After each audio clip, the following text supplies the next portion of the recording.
네, 안녕하세요. 한샘 마포점 박관영 팀장입니다. 오늘은 그 장의자이 레디언트 84 D 타입에 대한 영상을 찍어볼 건데, 지난번에 저희가 이제 84 A 타입에 대해서 찍었고, 이제 그 72 타입, 실제로는 이제 99 타입인데 그 두 영상에 대해서 찍은 이후에 이제 84 D 타입에 대한 영상으로 한번 인사를 드리도록 할게요. 그래서 이 84D 타입 같은 경우에는 타워형 구조이기 때문에 현관으로 들어오셔서 약간 복도가 있고, 그리고 작은 방 두 개가 붙어 있고 안방이 혼자 단독적으로 좀 떨어져 있는 듯한 특징을 보이고 있는 구조고요. 그리고 이제 거실이 있고 주방이 이어지는 그런 구조로 형성이 되어 있습니다. 그래서 이 타입에 대해서는 저희가 좀 거실에 좀 다른 집과는 다른 타입과는 좀 다른 느낌으로 배치 구성을 한번 해봤고, 작은 방 두 곳과 안방 이어서 설명을 드리도록 하겠습니다. 일단 저희가 거실부터 한번 볼게요. 거실 보면은 이렇게, 사실 거실에는 이렇게 좀 양창인 구조 같은 경우에는 코너형 소파를 두시고 TV를 두시는 경우도 많아요. 왜냐면은 창이 양쪽으로 있고 해가 이제 양쪽으로 비추다 보니까 채광이 굉장히 좋거든요. 근데 저희는 이 공간을 조금 더 넓게 쓰고 주방 공간까지 조금 더 넓게 쓰고 싶다라는 니즈가 있는 컨셉으로 한번 잡아봤고요. 그래서 거실에는 이제 다이닝 세트를 구성을 했습니다. 실제로 여기 컨셉은 4인 가족, 자녀 둘을 둔 4인 가족 컨셉으로 한번 잡아봤는데, 거실에서 사실 뭐 소파보다는 테이블이 있으면은 가족끼리 보내는 시간도 조금 더 길어질 수도 있고, 그리고 이렇게 1인용 리클라이너 두 개를 배치함으로 인해서 사실 뭐 공간의 이탈이라기보다는 이 공간 내에서 또 다른 공간에 가서 내가 좀 쉴 수 있는 그런 자리를 한번 마련해 보자 해서 이런 구조를 한번 구성을 해봤는데, 실제로 다이닝 세트 구조라고 해서 매장에서 요즘에는 굉장히 조금 트렌드한 느낌으로 고객분들께서 요청을 주시는 컨셉이거든요. 그래서 저희 장의자이 레디언트 84D 타입의 거실은 이렇게 다이닝 구성을 한번 꾸며봤다, 이렇게 봐주시면 될 것 같습니다. 다른 각도에서도 한번 보면은 이렇게 이제 식탁 겸 테이블인 거죠. 거실에서 소파 대신에 이렇게 코너 벤치와 의자 두 개 테이블 구성으로 배치를 해봤고, 조금 아담한 사이즈의 리클라이너, 보통 이제 어머니들께서 쓰시는 리클라이너라고 봐주시면 될 것 같고, 조금 비교적 부피가 큰 리클라이너, 좀 디자인이 좀 다르고 부피감이 확실히 좀 다르죠. 어떤 게 좀 아버님 거고 어떤 게 어머님 건지 한눈에 한번 볼 수 있는 그런 느낌이라고 봐주시면 될 것 같아요. 그래서 거실을 이렇게 한번 봤고, 이게 이제 84D 타입을 위에서 찍어본 탑뷰입니다. 그래서 방금 저희가 본 게 이 거실이었습니다. 거실이었고, 그리고 안방 소개해드릴 거고, 작은 방 두 개가 이렇게 나란히 배치가 되어 있는 거 다시 한번 확인을 해주시면 될 것 같아요. 그래서 저희가 안방부터 한번 이동을 해보겠습니다. 안방은 이제 방문 열고 들어오자마자 그 방문 옆쪽 라인으로 침대를 두시면 돼요. 그래서 침대는 한샘의 이제 호텔 침대, 이번에 새로 나온 제품이고, 헤드 부분이 약간 템바보드처럼 로봇 타입으로 줄이 들어가 있는 걸 보실 수가 있는데, 사실 매장에서는 화이트 제품이랑 이 오크 제품이 가장 메인입니다. 그렇기 때문에 채광이 좋은 집, 특히 이런 내추럴한 느낌의 침대를 같이 배치를 했을 때 낮에 봤을 땐 되게 화사하고 저녁에 보면 굉장히 아늑한 느낌이거든요. 그렇기 때문에 이 침대를 두시고 저녁 때는 꼭 무드등을 켜시고 집에 형광등을 끄시고 무드등을 켜신 다음에 사용을 꼭 해보셨으면 좋겠습니다.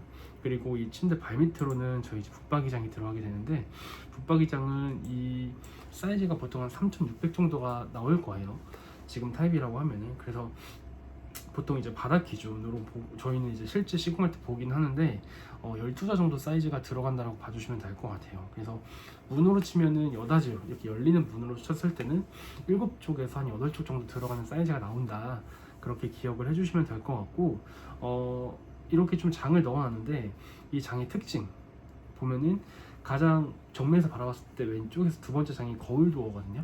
근데 보통 이 거울 도어를 설치하는 팁 같은 경우에는 너무 이제 가쪽으로, 제일 끝쪽으로 배치를 하게 됐을 때는 벽에 기대서 이렇게 거울을 봐야 되기 때문에 굉장히 불편합니다. 그래서 거울 도어에 니즈가 좀 있으신 분들은 끝쪽에서 두 번째 정도, 내가 방에서 일어났을 때 서서 거울을 바라봤을 때 불편하지 않은 위치에 그쪽에서 두 번째 정도의 거울 도어를 설치하는 것을 추천드립니다. 그리고 저희 작은 방도 한번 먼저 보면은 이제 이렇게 방이 두 개인데 어떤 특징이 있는지 혹시 눈치채셨나요? 실제로 딱 직관적으로 봤을 때 두 방의 배치가 똑같습니다. 이 학생 방의 핵심 배치는 방문을 열고 대각선 벽 쪽으로 침대 맞은편으로 책상, 침대 발밑으로 옷장. 이 배치를 따라가야지 자녀방은 가구를 구성함에 있어서 모든 가구들을 다 넣으실 수가 있어요. 이 학생방의 좀 특징이라고도 할 수가 있는 게, 아까 보셨던 안방 같은 경우에는 보통 침대와 장을 넣으면 끝이잖아요. 사실 뭐 그만큼 방이 넓기도 하고. 근데 이 자녀분들이 쓰는 방 같은 경우에는 공간이 작죠. 그 한정되어 있는 공간 내에서 책상도 넣어야 되고 책장도 넣어야 되고 침대와 옷장도 넣어야 됩니다. 그렇다 보니까 배치가 정말 중요한데, 배치의 공식처럼 외워주세요.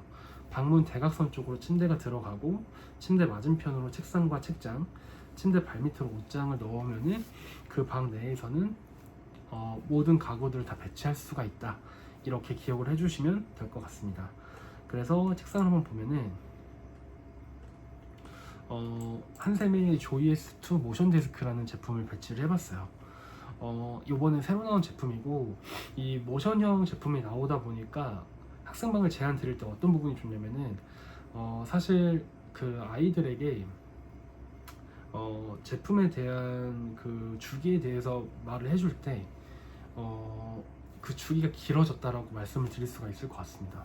보통 일반적으로 아이들이 쓰는 책상은 고정되어 있는 일자 책상이라든지 따로 분리가 되는 단독형 책상도 많고 기능형 책상도 많은데, 사실 일정 부분 쓰다 보면은 아이들의 뭐 키가 큰다라든지 아니면은 공간의 제약이라든지라는 이유 때문에 보통 이제 뭐 중학교 진학할 때, 고등학교 진학할 때 한 번씩은 책상을 바꾸거든요. 근데 이 모션 데스크 같은 경우에는 따로 뭐 분리를 해서 쓸 수도 있고, 그리고 높낮이 조절이 되다 보니까 공부하다가 조금 졸리거나 할 때 좀 일어서서도 할 수가 있고, 그렇다 보니까 사실 이 책상은 학생방 전용으로 나온 제품이긴 하지만 실제로 성인분들도 많이 구매하시는 모션 데스크라고 생각을 해주시면 될 것 같아요. 그렇기 때문에 보통 학생방은 이렇게 좀 룸 패키지 형식으로 많이 제한이 되고 있고, 책상만 하는 것이 아니라 책상을 6단 높이로 하고 책장도 6단 높이로 하고, 그리고 수납을 좀 최대로 넣을 수 있는 구조를 하시는 게 가장 학생방을 구성하시는데 큰 효율이 난다. 이렇게 기억을 해주시면 될 것 같아요. 왜냐면은 아이들이 성장을 함에 있어서 학습량도 많아지고 뭐 교과서만 있는 게 아니라 문제집이나 참고서 같은 책들도 점점점 늘어나기 때문에 사실 책장이랑 책상을 구성하시면서 굳이 낮은 단수로 한다라기보다는 최소 높이인 6단 정도를 하자. 6단 높이여도 일반적인 아파트 청구에는 문제없이 다 들어가니까 그런 부분까지 생각을 하셔서 학생방 같이 구성을 해주시면 될 것 같아요. 그래서 이제 침대까지 이렇게 배치가 되어 있는 걸 보실 수가 있고, 탑뷰인데 여기서 전반적인 느낌을 한 번 더 보여드리도록 하겠습니다. 보시면은 이제 방금 이제 설명드렸던 방이 이 방이었는데, 작은 방도 한번 볼게요. 그 옆에 작은 방, 이 방도 마찬가지로 이제 모션 데스크에 책상이 들어가 있고 양쪽으로 책장이 들어가 있는 거 보실 수가 있고요. 그리고 이쪽으로는 침대 발밑으로는 아마 뭐 기본 설치되어 있는 기본 그 붙박이 옵션장이 들어가 있는 것도 보실 수가 있을 거예요. 그래서 이렇게 84A 타입 같은 경우에는 조금 특이한 구조로 제안을 드려봤는데, 거실에는 다이닝 세트와 1인용 리클라이너 2개 세트, 그리고 안방은 뭐 사실 84 타입이라고 하면 크게 사이즈적인 제약이 없기 때문에 침대를 두시고 침대 발밑으로 12자 사이즈의 장을 배치한 점, 그리고 작은 방 두 곳은 실제로 아이들이 쓸 방인데 배치가 되게 중요하다. 방문 열고 대각선의 침대 맞은편에 책상 책장, 그리고 침대 발밑으로 옷장, 이렇게 딱 정해져 있는 배치대로 하셔야 한정적인 공간 내에서 모든 가구 배치가 가능하다라는 거 꼭 기억을 해주시고요. 마지막으로 각 타입별로 항상 말씀을 드릴 때 마지막에 말씀을 드리긴 하지만 혜택적인 부분을 말씀을 드리겠습니다. 첫 번째로는 한샘 마포점 같은 경우에는 장위자의 레디언트 입주 혜택 지점 매장이다 보니까 가구 이벤트 할인 받으실 수가 있고요.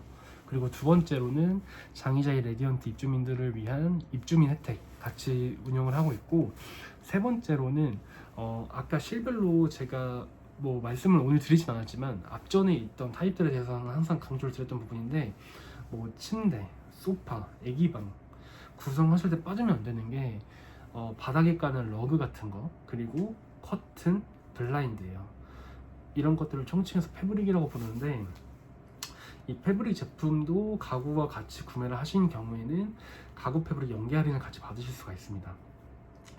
그렇기 때문에 이 패브릭까지 같이 꼭 하시는 걸 추천을 드리고요. 공간이 달라져요. 패브릭을 하냐 마냐에 따라서.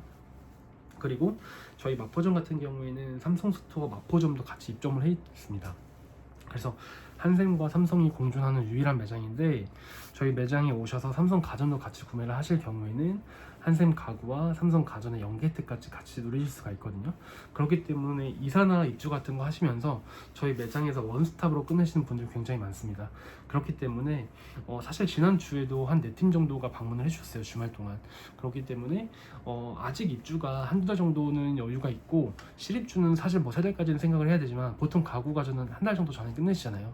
그렇기 때문에 저희 매장 오셔서 이번에 좀 신학기기도 하고 가구 이벤트도 여러 가지로 운영이 되고 있기 때문에 그 혜택 놓치지 마시고 저희 한샘 마포점 방문해 주시면 감사하겠습니다. 오늘 영상은 여기서 마치도록 하겠습니다. 감사합니다.